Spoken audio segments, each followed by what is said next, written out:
Você acompanha agora no Revista Justiça o quadro Compreender Direito, com o jurista e professor Lênio Streck. Doutor Lênio Streck, seja bem-vindo à Rádio Justiça e também bom dia para os seus seguidores que o acompanham também nessa live no Instagram. Bom dia a todos, bom dia a você, bom dia aos ouvintes da rádio e os nossos teleouvintes, né, que nos assistem a cores, né? Isso é uma maravilha. Exatamente. Hoje temos aqui um assunto para o senhor comentar conosco, uma decisão judicial que absolveu 2 acusados do roubo à residência em Peruíbe, porque as vítimas não tiveram ali certeza no reconhecimento dos autores do crime. Como fica, então, a questão da prova do Dr. Lênio Streck, já que acompanhamos vários casos de pessoas inocentes que são condenadas e até institutos que fazem esse tratamento vão dar um apoio jurídico para retirar essas pessoas de uma prisão? Pois é, nos Estados Unidos tem muito disso, né? Inclusive o filme Busca pela Justiça, né? Recente, trata disso, né? Um advogado estuda em Harvard e depois até ele usa um precedente que eu uso naquele projeto Streck Anastasia, que está lá no Senado, sobre a questão da prova, né? Porque o assunto é prova. E esses casos são importantes para a gente discutir. Nesse julgamento, se as pessoas prestarem bem atenção, eu fico sempre atento, né? Ele fala do caso Brad versus Maryland, que é um caso de 1963 nos Estados Unidos que obriga o Ministério Público a trazer à mesa todo tipo de prova, que é uma questão que está no Código de Processo Penal alemão, no Código de Processo Penal austríaco, a jurisprudência italiana, muito importante, que faz com que haja um pouco mais de paridade de armas, né? Mas o Ministério Público, naquele caso lá do Alabama, ele escondeu provas, enfim. Então os Estados Unidos têm institutos para tratar desses assuntos. E no caso aqui do Brasil, esse caso aí de São Paulo, ele é um caso comum, digamos assim, no cotidiano. O próprio STJ já tem jurisprudência, né? O que chama atenção é até falar em percentual de certeza, ou nunca vi assim, eu tenho 70% de certeza que eu conheço o Sérgio. E nos 30% põe o que, cara pálida? Como que se faz isso, né? Esse é o desafio, né, da aurora da civilização até nossos dias, né? Cada vez que se discute provas, a gente discute filosofia, a gente discute o nosso modo de ser no mundo. Desde que o primeiro homem, desde que o primeiro grego, nós somos gregos ocidentais, né, se depara com uma coisa, ele tem que dar um nome. Então, por isso que, em grego, dador de nomes é nomoteta, ou onomaturgo, aquele que dá os nomes. Então, como que ele dá nome às coisas? Ou seja, ele está trabalhando na tese de que o que uma coisa é. Aí um outro grego vai perguntar, sim, mas qual é a prova que você tem para isso? Então, dali começa, né, o primeiro grande livro de filosofia. Todos deviam ler isso, por exemplo, os juízes, os alunos, todos que estão nos assistindo agora de manhã. O primeiro grande livro de filosofia da linguagem é um livro, no fundo, sobre a prova, que é o Crátilo. E o capítulo mais bonito é da justeza dos nomes. Por que uma coisa tem um nome e não tem outra? No fundo, então, 2000 anos e tanto de filosofia são aquilo que é a angústia do homem. Por que é a angústia do homem? Então, me permito explicar, até em homenagens que levantam cedo e nos escutam. É um pouco complicado, mas é assim. Primeiro, até chegarmos num processo em São Paulo, ou no STJ, nós caminhamos 2000 e tantos anos, né, que é o primeiro, as provas, o modo como se diz que uma coisa tinha uma essência. Então o mundo começa buscando o ser das coisas. Então, durante 1500 anos, nós até a modernidade, nós ficamos apenas com filosofia, no sentido de que buscando o ser das coisas. As coisas tinham uma essência. E como as coisas tinham essência, quem sabia a essência, como tirar a essência, tirava a verdade. Então, a verdade era adequatio intellectum et rei, que é uma verdade adequacionista. Quando surge a modernidade, o homem se dá conta de que cogito ergo sum. O homem se dá conta de que as coisas não têm uma essência. Ele é que pode dizer o que as coisas são. Esse é o sujeito da modernidade. É o subjetivismo, enfim, vem toda essa tradição. Então, primeiro era ser, aí começa o conhecer. Mas não basta nem o ser, nem o conhecer. De repente o homem quer dizer as coisas. Não basta conhecer, tem que dizer, comunicar e convencer. E aí nós chegamos, então, no final do século XIX e século XX, que a gente vai falar no dizer, ou seja, a intersubjetividade. As coisas têm um nome, as coisas são verdadeiras ou falsas, porque existe uma linguagem pela qual nos comunicamos e nos colocamos no mundo, que a gente chama de paradigma da linguagem.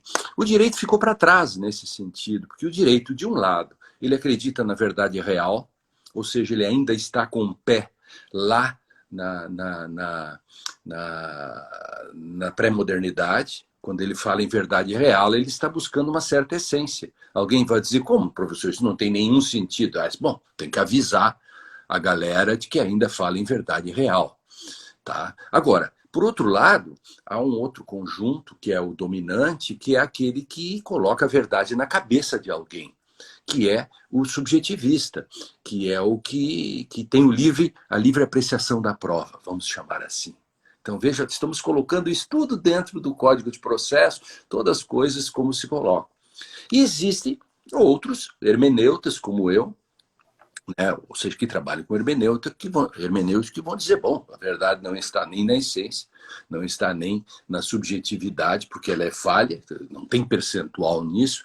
A verdade está, digamos, na intersubjetividade, no modo como nós analisamos a linguagem. O mesmo modo que eu digo que uma picanha é uma picanha e não posso dizer que é uma maminha, uma picanha não é uma picanha, porque ela tem uma essência de picanhedade.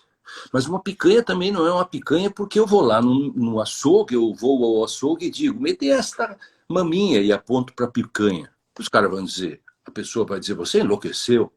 Mas se não se pode fazer isso no açougue, por que você pode fazer isso no seu cotidiano? Então também não se pode dizer qualquer coisa sobre qualquer coisa. Então, mas o que é uma picanha? A picanha é aquilo que há um a priori compartilhado pelas pessoas que estão no mundo, que tem uma linguagem pública, que quando olham para a picanha dizem picanha, porque a picanha surge, né, dentro, o seu sentido surge na linguisticidade do mundo. É um pouco complicado isso, mas a prova é uma coisa complicada que pode botar a pessoa na cadeia ou pode não colocar na cadeia. Então, um processo não busca a verdade real nem a essência, mas o processo também não está à disposição do juiz. E também não está à disposição da testemunha. O processo é uma narrativa, um conjunto de elementos que tem que ser testados dentro de um dado contexto. As coisas todas têm um contexto, certo? E nesse caso, os romanos já diziam, testius unus, testius nullus. Os romanos já diziam, não basta um testemunho. Então, nesse caso de São Paulo, que nem é importante, mas só uma pessoa disse que tinha uma certeza, as outras não. Então, claro que o juiz aplica o quê? Vem os gregos de novo. Nós somos... não adianta. O que o juiz aplicou? O juiz aplicou aquilo que a deusa Palas Atená aplicou quando foi julgar Orestes. Orestes estava ferrado. Ele matou a mãe e o amante da mãe. Não tinha legítima defesa, não tinha nada. Quer dizer, se tinha um sujeito ferrado, era Orestes. Mas, ajudado pelo Deus Apolo e pelo Deus Hermes, hermenêutica, o Hermes é porreta, né? O Hermes é o cara. Eles foram falar com a deusa Palas Atená, que a primeira juíza da história, né, na mitologia, claro, e ela então convoca um júri. E o júri dá empate. E isto faz com que Orestes seja absolvido. O juiz usou o indúbio pro réu. O primeiro indúbio pro réu é na mitologia. Então veja que nós estamos, tudo isso que nós estamos falando hoje, que tem também uma estética, né? Porque o discurso também tem que ter uma estética, né? Há vários modos de dizer as coisas. Eu estou contando isto hoje de um modo, digamos, mais estético, para mostrar um pouco do que é a filosofia, para mostrar que nós não somos os donos da coisa. E uma coisa fundamental: a filosofia não é o espelho da natureza. Há correntes filosóficas, por exemplo, vamos pegar um filósofo muito famoso, Wittgenstein, Ludwig von Wittgenstein. Ele escreve Tractatus Filosóficos.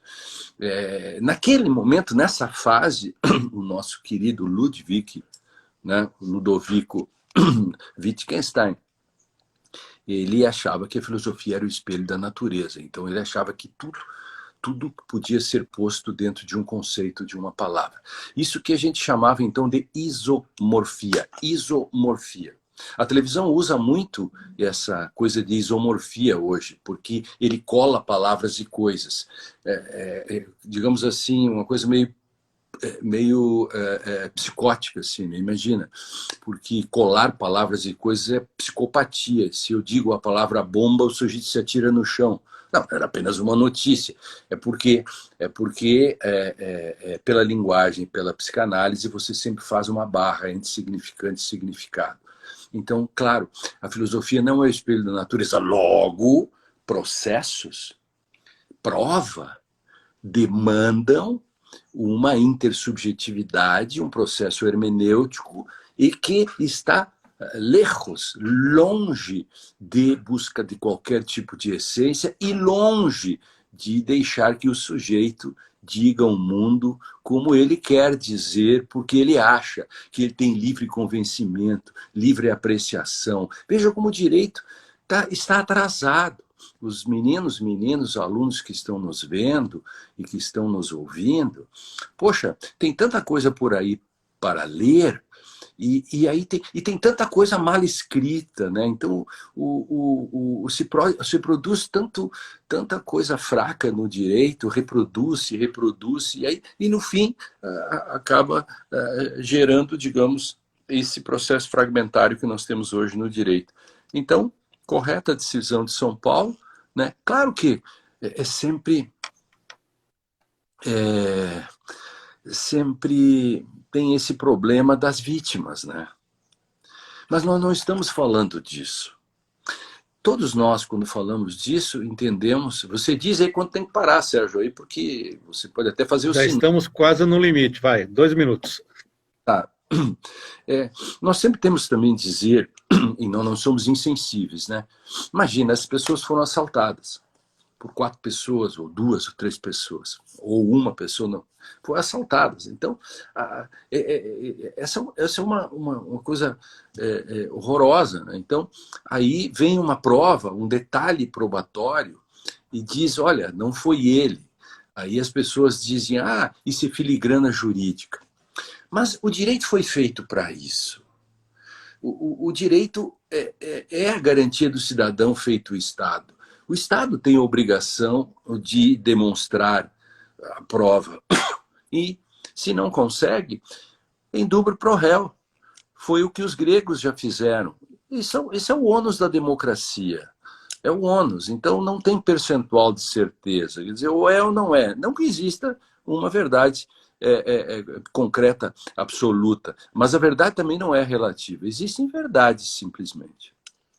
O que precisamos também é ter uma padronização nesse tipo de decisão, porque às vezes entra também aquela questão do preconceito racial, do acusado ser negro, tudo isso são fatores que precisam ser padronizados. Esses são fatores que precisam ser suspensos, né? Aí vem uma outra live que a gente pode fazer, outro programa sobre os 2 corpos do rei. Isso vem desde 1495. O juiz mesmo pode não gostar de alguém, mas ele tem que suspender isso. Então, Quando eu falo que tem 3 fases aí, a segunda fase, essa do sujeito, essa é a mais perigosa. Porque essa o sujeito diz o que quer. E aí você não depende da lei, Sérgio. Você depende dele. E se ele não gosta de você, você está ferrado. Essa é a minha luta de 30 anos no direito. Tentar construir uma criteriologia, uma teoria da decisão, para que não fiquemos reféns de testemunhas, simplesmente, que não gostam de alguém, ou do próprio juiz que não gosta de alguém. Rapidamente, doutor Lênio, o livro das suspeições, como é que estão os downloads? As pessoas já podem baixar?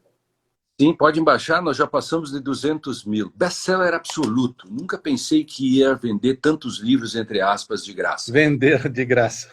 Vender de graça, 200 mil. Então, o povo todo está fazendo...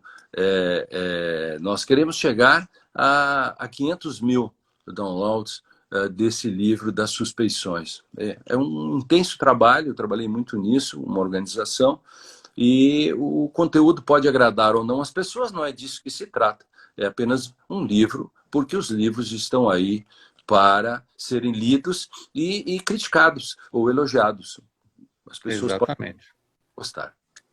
Está certo, doutor Lênio Streck, já estamos aqui com o tempo estourado, mas quem tiver interesse, entra lá em prejo.com.br, é isso? Isso. Está certo. Muito obrigado pela participação. Até a próxima semana. Um abraço. Isso, eu vou ficar só uns minutinhos aqui com o pessoal e já saio também, porque eu tenho um compromisso depois. Tá um abração, doutor Lênio Streck. Um abraço aos seus seguidores também. Até a próxima. Próximo. Agora em Brasília, 8h51. Ó,